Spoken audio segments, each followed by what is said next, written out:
John!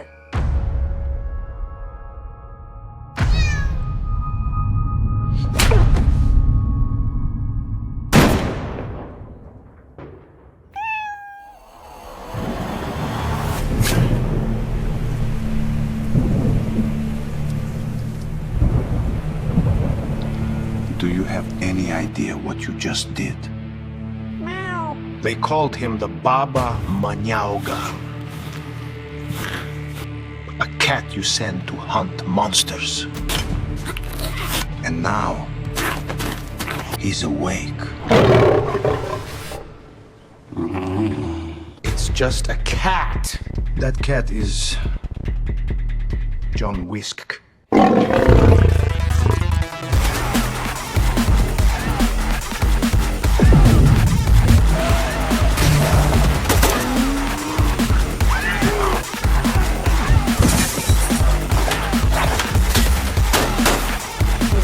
Kitty, where are you?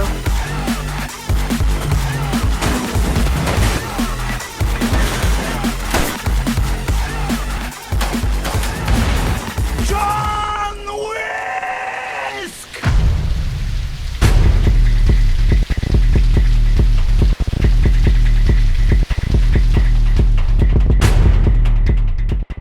What you saw is completely unreal. That is entirely generated using AI, and no manual camera or movements are used. People are creating cinematic level videos, and those videos are having capabilities of beating Hollywood. Still, it is not perfect, but the way this is evolving, it's only going to get better. In this video, I'm gonna tell you the tool which is mainly behind all the cinematic videos popular on the internet. I'm talking about Higgsfield Cinema Studio. Now, Higgsfield Cinema Studio has been there for quite a while now, but with their new update of Cinema Studio 2.0, they made it even more powerful. And in this video, I'm gonna tell you exactly what are the changes and updates they have and how you can use it to get the best outputs possible. With this new updates, it provides you Hollywood level camera controls and cinematic movements all through your laptop without even leaving your room. Let me show you how. So I'm here onto the Cinema Studio. I'll attach a link through which you can access Cinema Studio in the description. So this is how it looks like. And we were already having this number of generations, aspect ratio, and quality control. But what they added is this grid feature. Now, using this grid feature, you can create multiple shots in here. So, for example, if it is 4:4 grid, you will be able to generate total 16 generations in a single go. You can go through each and every generations which is being generated in a single prompt here, and after that, let's suppose you like any of it, you can just upscale it using this button. So you are no longer wasting time in multiple generations doing one by one. Now you can do grid generations, making sure you are getting the shots and variations of the shot in a single go. Next interesting thing they added is 3D scenes. So whenever you generate any single image, you will be having this option which says create 3D scene. When you click on it, it will create a 3D scene like this. So this looks like a single image, but when you click on it, it will load a 3D scene of the environment. So basically, with this 3D scene feature, what they are providing is you being there in this scene, in this particular room, and controlling the camera. But the catch is you are not there in the room. You can control it using your laptop and your keyboard. So if I want to rotate, for example, I can simply click on this Q button or Q button and I'll be able to change the angle of the scene. I can move over with whatever way I want and I'll be able to generate different camera shots in here. So let's suppose if I want to focus on his hand here, so I can just adjust this in a way, whatever shot I want, I can just adjust it. I can select the aspect ratio that I want. Once this aspect ratio is done, I can also do zoom in, zoom out here. So I can simply zoom on to particular scene or particular part of the scene. And don't worry, this looks blurry now. But when you hit this capture shot button, it will create the ultra realistic version of the same shot. So I'm hitting this capture here and you see the generation starts happening. Now this is where the generation will happen, and you will be able to get the exact same shot in a different close-up manner. Now if you need tutorial on this, you can click here, and these are the controls we have. You can use your mouse pointer for zoom in, zoom out, or pan. Then you can move using ASWD keys. You can roll with Q and E. You can do up down using R and F, speed up using shift, change the aspect ratios using the square brackets, move the lens with plus and minus keys. Now while this generation is in process, let's explore some more things in here.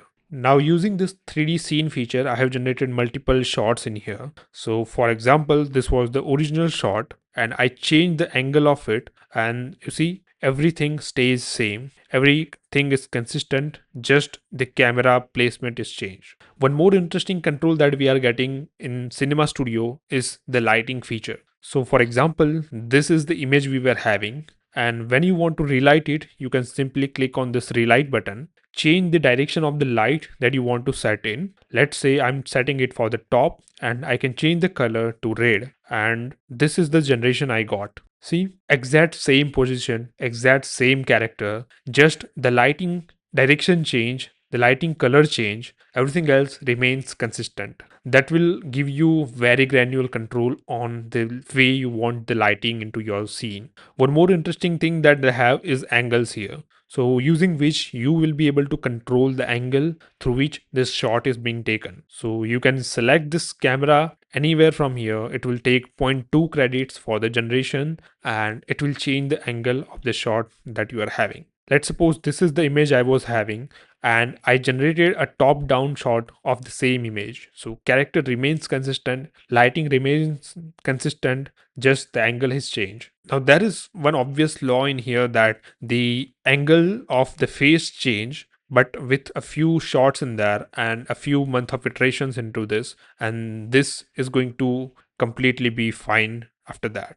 What we have else is this feature, which is what next. Let's say if you are generating something and if you're not getting what should be the next storyline into this board or into this video. So using this what's next, you can select up to 8 scene generations using which you are able to see like what could be the direction of your story. While we were discussing this, we have this generation already. Now see, this is the exact same shot here, and what we generated here is this same shots, same amount of alcohol in here, same position, just a close-up shot of what we focused on. So that is really powerful tool called 3D scenes. Apart from that, we were already having these cameras here, but what I can see is they added this recommended feature where if someone is not aware of which camera and lens to use, they can simply choose from the recommended settings from this, and they can save it as a preset here. So it will be added into the preset section, which is saved. So you don't have to manually create your camera setup every single time. That was all about the image generations. Now, as we know, we can directly use these scenes into the video generations in the start and end frame. I'm gonna move this and take this into the next shot in the animate section. Now when I click on it, it simply moves me into the video section. Now video section is almost redefined into this, and we are having more fine controls on what we want to create here. We are already having this camera movements here, which allows us to do different type of camera movements. But with that, what we are getting is speed ramp control. So if we want to change any shot into, let's say, slow motion, speed up, or linear or impact motion, we will be able to get it, or we can customize this one using the custom option and the manual controls which we get. We can select the duration of the shot anywhere from 3 seconds to up to 12 seconds. Here we can create single shot or multiple shots. As it is, we can select aspect ratios, quality. What we have next is this presets here. When you click on it, you are having different set of presets available here. When you set this to action shot, what you will have is a fast paced motion into the videos. When you set it to horror, it will slow down the moment and it will make it in a way that it gives that dramatic effect. When you set to comedy, what you might feel is that the focus is more on to the subject and their expressions and the way they are delivering the dialogues. The same way we have western, suspense, romantic, and spectacle as the presets here. We can choose whether we want to add the sound or not, and start and end frames are as it is. One more interesting thing that they added is elements. So this is where you can set your element, and your element could be a character, it could be an object or a product. When you set it here, you can add a name here and the reference images of particular object. Now what this will help us do is to maintain the character consistency throughout the scenes which we are generating here. So that was it. These were major updates in the Cinema Studio 2.2, and people are creating a lot of awesome stuff using it. Let me know what do you create next, and subscribe if you want to explore AI along with me.